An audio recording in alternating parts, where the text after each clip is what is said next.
Hotep à tous, bien-aimés frères et sœurs. Un général malien jette un pavé dans la mare. Il perce l'abcès. Eh oui. Le général Menkoro en a marre de ce jeu criminel qui est en train d'être joué par Alassane Ouattara et par Patrice Talon, dans le Sahel notamment. Je vous ai dit la dernière fois que ceux qui ont attaqué Tinzaouaten, c'était un ensemble, un regroupement des terroristes venus de tous les coins du monde où ils sont formés. En Espagne, en Ukraine, aux États-Unis, en France, en Afrique, notamment en Côte d'Ivoire, au Bénin, en Mauritanie, en Algérie, en Libye. C'est tout ce monde-là qu'on a pris, qu'on a regroupé et qu'on a mené pour venir massacrer des pauvres Maliens.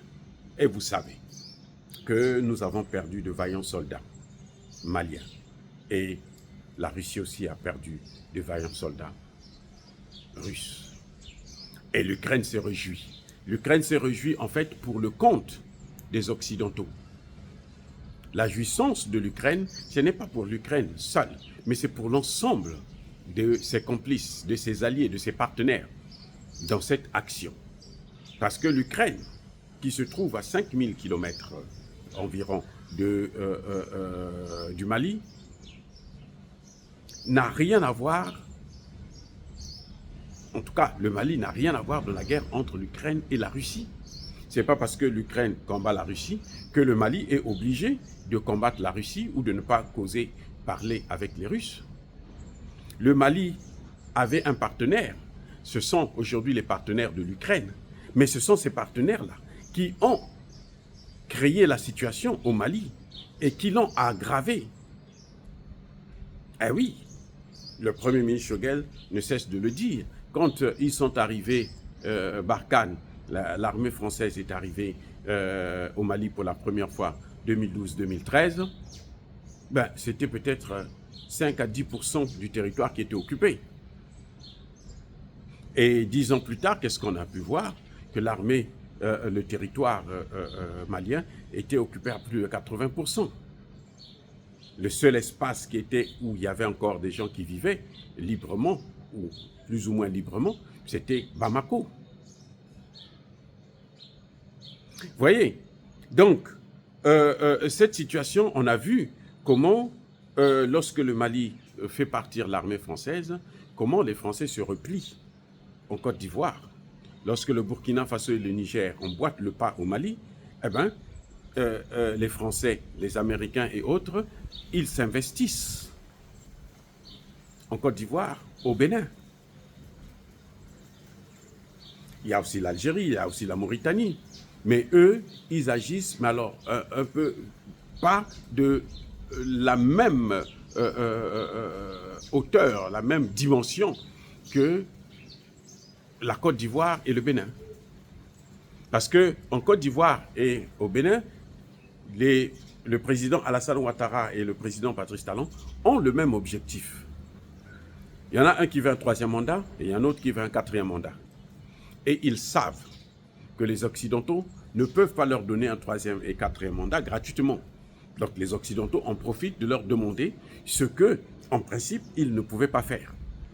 Mais ils le font parce qu'ils ont besoin d'un 3e mandat. Mais ils ne peuvent pas profiter d'avoir un 3e mandat sur le sang des Maliens, des Burkinabés ou des Nigériens. Donc le général, autant que je ne veux pas, moi, demander à ce qu'on puisse commettre un crime sur un leader politique africain, quel qu'il soit. Mais autant je peux comprendre la colère de ce général. Et un homme des armes, ce n'est pas comme nous. Nous sommes au chaud. Nous sommes loin de la guerre. Nous sommes loin du combat. Un général des armées, c'est celui qui a tenu l'arme, qui sait ce que ça fait quand on utilise son arme pour massacrer des civils. Nous ne pouvons pas ignorer le fait que quand Barkhane s'en va, eh bien, les Français envoient 50 soldats ivoiriens pour venir déstabiliser le Mali. S'ils avaient pu assassiner Assimi Goïta, eh bien, ils l'auraient fait. Nous sommes sans oublier comment un groupe de militaires, un bataillon de militaires ivoiriens a voulu franchir la frontière du Burkina Faso avec des chars et autres. Nous sommes sans ignorer comment le Bénin est en train de boycotter la situation, l'exportation du pétrole nigérien, à la demande des Occidentaux. Si on ne peut pas atteindre ces Occidentaux, mais on va au moins atteindre leur bras armé, le bras qui leur donne l'Afrique. Si on peut le couper, eh ben, je pense que les Africains auraient un peu plus d'autonomie. Donc je comprends la situation de ce général qui pense qu'aujourd'hui, le grand problème, c'est neutraliser Alassane Ouattara et Patrice Talon. Si leurs militaires ne peuvent pas faire des coups d'État, alors ben, certainement que les pays qui sont en train de déstabiliser peuvent s'organiser pour venir à bout de ces gens. C'est donc un message, j'en profite donc de cette occasion pour demander au président Alassane Ouattara et Patrice Talon de faire très attention. Parce qu'ils ne peuvent pas impunément massacrer des populations au Mali, au Niger, au Burkina Faso et partout ailleurs d'ailleurs dans le monde, sans qu'un jour les gens ne puissent se dire, mais attendez, eux qui sont en train de nous massacrer là, et si on les massacre eux-mêmes, si on massacre leur famille, qu'est-ce que ça donnera? C'est le cas de Paul Kagame. Et lui, Paul Kagame, il a la chance, c'est que Tshisekedi, c'est un lèche-cul, et que Tshisekedi, bon, il ne veut même pas faire la guerre, il veut seulement compter le nombre des morts congolais. Bon, donc Kagame a la chance. Mais au Mali, ce n'est pas le cas. Au Burkina, ce n'est pas le cas. Au Niger, ce n'est pas le cas. Vous voyez, quand des généraux ont maintenant cette position, c'est que, eh bien, on est arrivé à un degré de la situation qui oblige à Patrice Talon et à Alassane Ouattara de prendre conscience du rôle qu'ils sont en train de jouer, du rôle néfaste et criminel qu'ils sont en train de jouer. Je ne demanderai pas qu'on puisse les conduire, les neutraliser, mais je demande à ce qu'ils puissent faire face à la justice. Que la justice puisse s'appliquer tôt ou tard. C'est-à-dire que Alassane Ouattara, soit avant ou après son mandat, il faut qu'il soit traduit devant la Cour pénale internationale.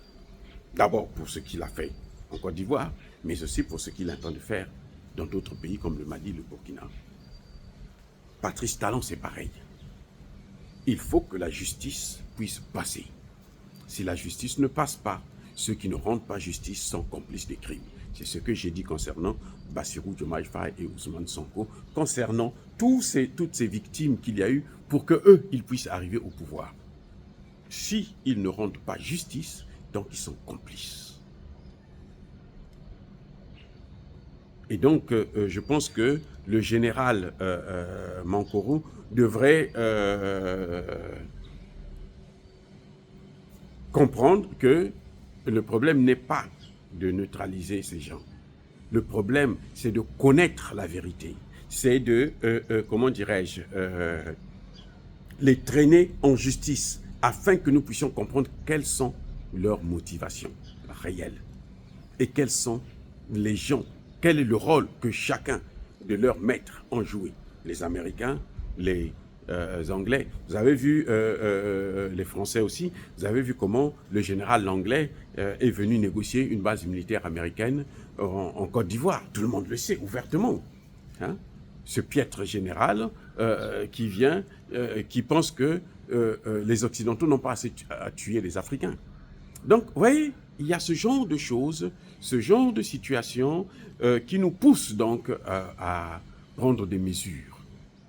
Voilà, bien-aimés frères et sœurs, il faut que la justice puisse se faire concernant Alassane Ouattara et Patrice Talon. Et bien d'autres, tous les chefs d'État africains, ils doivent rendre des comptes devant la justice pour leur gestion catastrophique, calamiteuse. Même ceux qui ont passé leur temps seulement à endetter leur pays, il faut qu'on sache pourquoi ils ont endetté le pays, comment ils se sont retrouvés et auprès de qui ils se sont endettés. Et dans quelles circonstances ils ont contracté ces dettes. Et où est parti l'argent qu'ils ont dû emprunter ici et là. Il faut que la justice se fasse. C'est ça, justement, la vraie démocratie. Dire cela, c'est citer à la haine ou à la violence. Non. Yaba, colère, veille à Malembe. Encore une fois de plus, bien aimés frères et sœurs, je persiste et je signe. Soyez bénis, soyez abondamment bénis par le Dieu des Kémités, par nos ancêtres évangélisés. Mais que tous ceux qui persécutent le continent africain le pillent et le déstabilisent, qu'ils soient noirs, blancs, chinois, arabes, juifs, indiens ou qui qu'ils soient punis, maudits, foudroyés, neutralisés, écrasés, effacés par le Dieu des Kémités, par nos ancêtres évangélisés. Vive l'Afrique éternelle. J'ai dit et j'assume.